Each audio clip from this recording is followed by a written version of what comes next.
Hi guys, in this video we're going to discuss whether Putin can maintain his grip on power in the face of Alexei Navalny. Opposition leader Alexei Navalny has been sentenced to 2.5 years in a labor camp. This comes after massive protests erupted across Russia after the poisoning and arrest of Alexei Navalny. But with the falling oil prices, the economic fallout of the coronavirus, and declining approval ratings, how long can Putin maintain his grip on power? What is it that has kept him at the helm for so long? And is Navalny a realistic replacement in light of his more controversial stances? All that in this video. Just before we start, don't forget to subscribe for more political analysis videos. The Party of Crooks and Thieves. While the recent protests against Putin ultimately failed, the imprisonment of Alexei Navalny reveals something very important about Putin. Putin has insisted that he doesn't see Navalny as a threat. In fact, he even denied involvement in Navalny's poisoning. But actions speak louder than words. The fact that he tried to assassinate him shows that he is a genuine threat to Putin.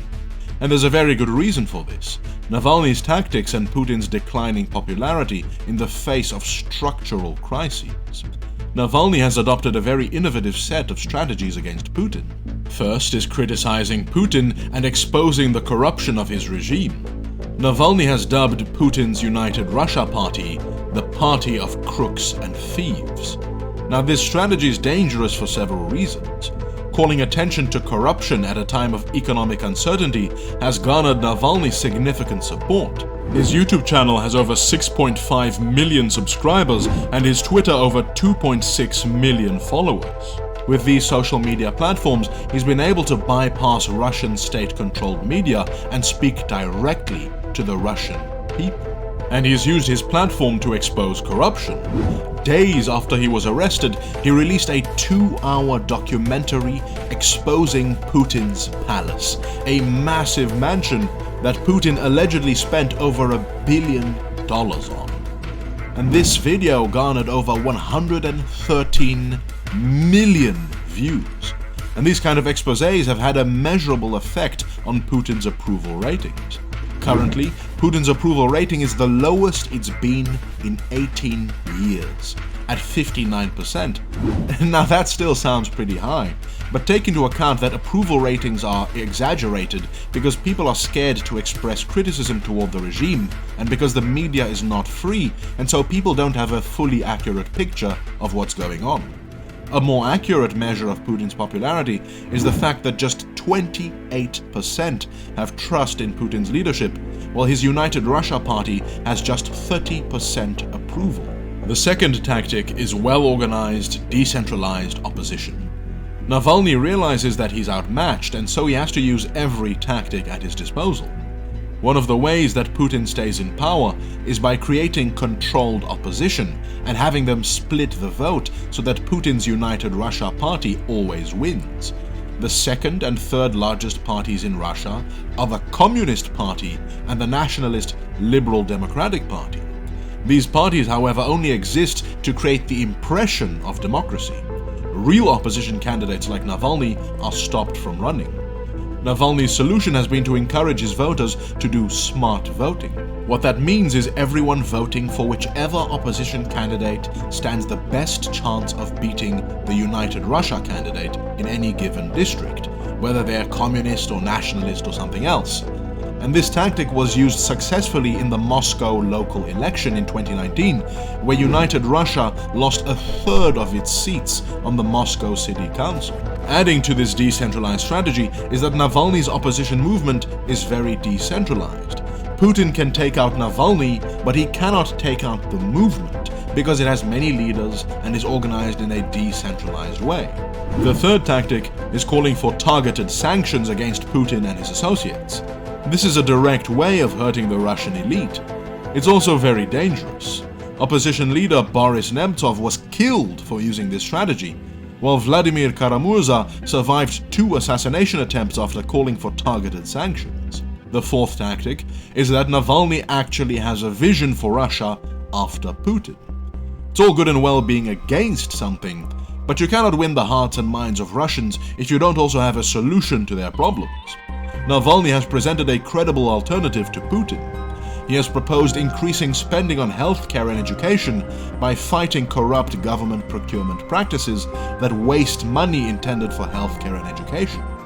He wants to cut expenses on corrupt government officials, lower taxes for small businesses, and cutting red tape. Essentially, he has a liberal center-right anti-corruption platform.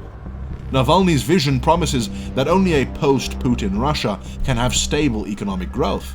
As long as Putin remains in power, the Russian economy will suffer under the weight of sanctions and corruption. This message can be appealing not just to ordinary Russian people, but even some members of the elite who Putin needs to stay in power. And that's dangerous for Putin. Yet despite all this, Putin's grip on power remains fairly solid. So what's keeping him in power? An informational autocracy. Dictators in the 20th century, like Hitler and Stalin, relied on terror and state ideology to stay in power. But dictatorship in the 21st century is very different. Russia is what scholars call an informational autocracy. Despite authoritarian tendencies, Putin's regime still requires a facade of democracy and constitutionalism to legitimize itself. So an informational autocracy is basically an authoritarian regime that tries to simulate democracy while using propaganda to make itself look competent and therefore legitimize itself in the eyes of the people. And so what that means in Russia is that you have regular elections, but the elections are rigged. You have opposition parties like the Communist Party and the Liberal Democratic Party, but they are controlled opposition and remain loyal to the Kremlin. Meanwhile, real opposition candidates are barred from running. Alongside a simulated democracy is what is called performative legitimacy. You see, a traditional dictatorship, like Stalin's dictatorship, is focused on brainwashing its citizens into a particular ideology, but not in an informational autocracy. Putin doesn't really have an ideology. The propaganda is focused on making Putin look competent, but rather than abolishing private media, this is achieved by bribing or censoring the private press to give positive coverage.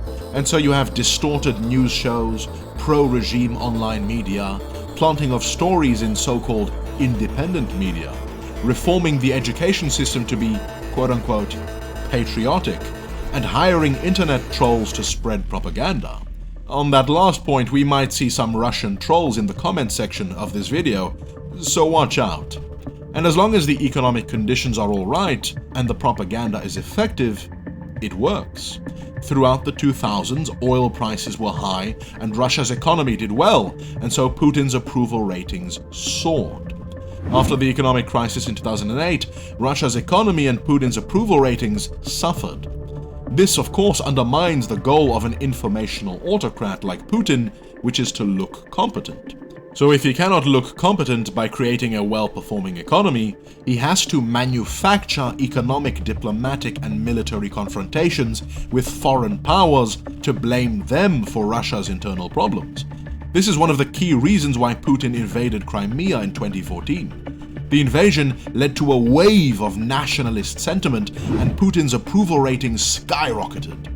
At the same time, the sanctions that followed allowed Putin to blame foreign powers for Russia's economic problems, diverting attention away from his own leadership.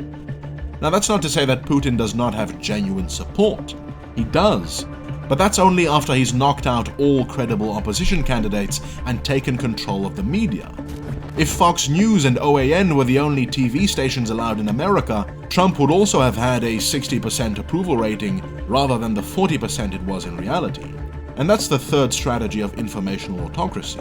Unlike in 20th century dictatorships, where political opponents are rounded up in the thousands and sent to the gulag, an informational autocracy is more sophisticated. Rather than relying on mass terror, political opponents are harassed, humiliated, and accused of fabricated crimes and encouraged to leave the country. You see, while Putin has used violence, he cannot deploy it on a mass scale like Stalin did without hurting his own support. You see, Putin needs to look like he's democratic and competent. A truly competent leader does not need to eliminate people who criticize him. So the key is to create flimsy justifications for why opposition activists are being arrested. A good example of this is the arrest of Mikhail Khodorkovsky in 2003. You see, to understand the context, Russia is controlled by oligarchs. Basically, after the collapse of communism, the government bureaucrats who were running state-owned companies, the so-called nomenklatura, took control over all these companies when they were privatized, turning themselves into oligarchs. Now, these oligarchs control a huge part of the Russian economy and have a lot of political influence and are very unpopular. When Putin came to power in 2000, he promised to tackle the political influence of the oligarchs. But what really happened is that he made an unwritten pact with the oligarchs. In exchange for them paying taxes and not influencing politics against him, he would respect their property rights and not try to nationalize them. But in 2003, Mikhail Khodorkovsky, owner of the Yukos oil company, criticized corruption in Putin's administration and supported opposition parties, and so Putin had him arrested and the Yukos oil company was expropriated. You see, for many Russians it seemed like Putin was tackling corrupt oligarchs, when in reality the oligarchs support him, and he only tackles those who oppose him politically. In this way, he's able to co-opt the support of the elites. This same tactic of fabricating crimes was also used against Navalny, and so many Russians are unsure of what to believe. In fact, over 50% of Russians believe that Navalny either faked his own poisoning or that it was orchestrated by Western governments. So clearly, the propaganda works. And so through these tactics of informational autocracy, a simulated democracy, a propaganda focused on making him look competent rather than brainwashing people into an ideology, and co-opting elites while using cheap justifications to harass political opponents, Putin is able to stay in power. But that grip on power is beginning to slip. Putin for life? In 2020, after a popular referendum, Putin moved towards changing the Russian constitution to ensure that he can stay in power until 2036, effectively for life. Yet while Putin's rule has been solidified in the constitution, his popularity on the ground is falling. After winning the elections in March 2018, Putin began to implement a number of unpopular measures.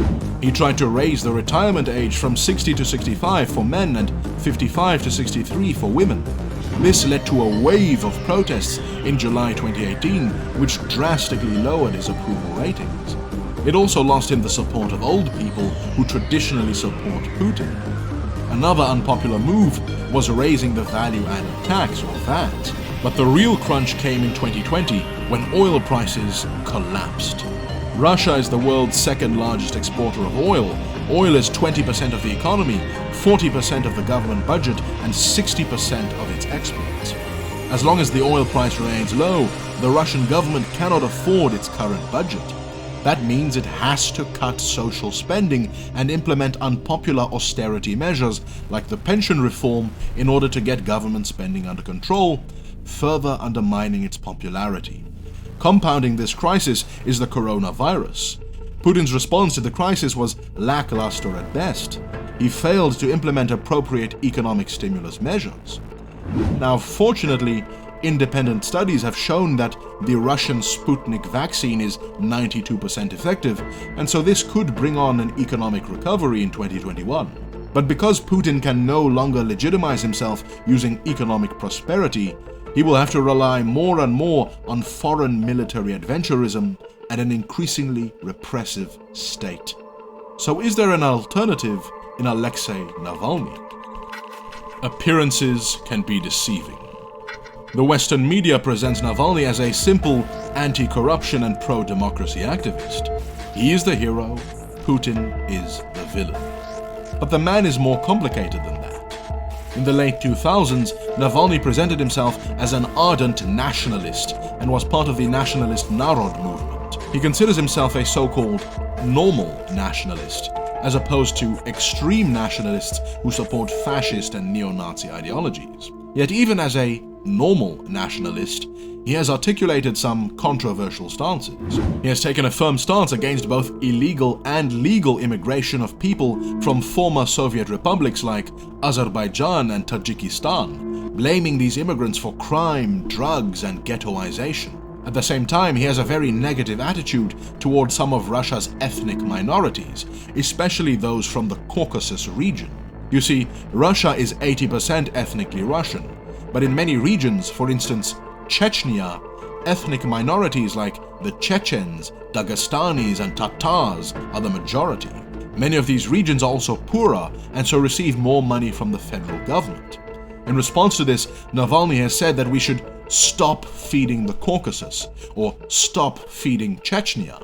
He sees the Caucasus region as backwards and culturally incompatible with Russia. This would be the equivalent of Boris Johnson saying, "Stop feeding Scotland," or Justin Trudeau saying, "Stop feeding Quebec." This rhetoric reveals that Navalny's nationalist vision for Russia is not an inclusive one. There are two words in Russia: Ruski, which refers only to ethnic Russians, and Russisky, which refers to all citizens of Russia, regardless of their ethnic background. Navalny's nationalist vision appears only to include Ruski, ethnic Russians, not minorities. The policy implications of this, if Navalny ever came to power, would mean that he would implement a very strict immigration policy with the former Soviet republics, which could undermine the Eurasian Economic Union. His attitude towards minorities would also result in the resurgence of separatism in the Caucasus, in places like Chechnya. It would also mean that Navalny, just like Putin, would keep Crimea in Russian hands. Now, Navalny has distanced himself from some of his previous nationalist stances, although it's not clear whether this change is genuine or politically motivated. But the point is this: we should not see Navalny as a savior or as the next president. He's clearly far from perfect. But we should see him for what he currently is, which is someone trying to fight for a more democratic and less corrupt Russia. As for Putin, his position has weakened. Where Putin in the past could rely on the tactics of informational autocracy to stay in power, he now has to rely increasingly on violent methods to stay in power, which will ultimately undermine his legitimacy. But that doesn't mean he will lose power. Protest movements can only lead to regime change when the elites are split. For now, the elite oligarchs in Russia stand firmly behind Putin because he firmly protects their interests. Only if some elites decide to defect, maybe due to a failing economy, will we see regime change in Russia. Until that happens, it's Putin for life. As some of you may have noticed, I haven't uploaded for a while. It's because I've been swamped with work and my thesis and everything else. But now, I'm back. And next week, we're talking about the military coup in Myanmar. Thank you to my Patreons for supporting me through this time. Like, share, and subscribe. Because this was my take.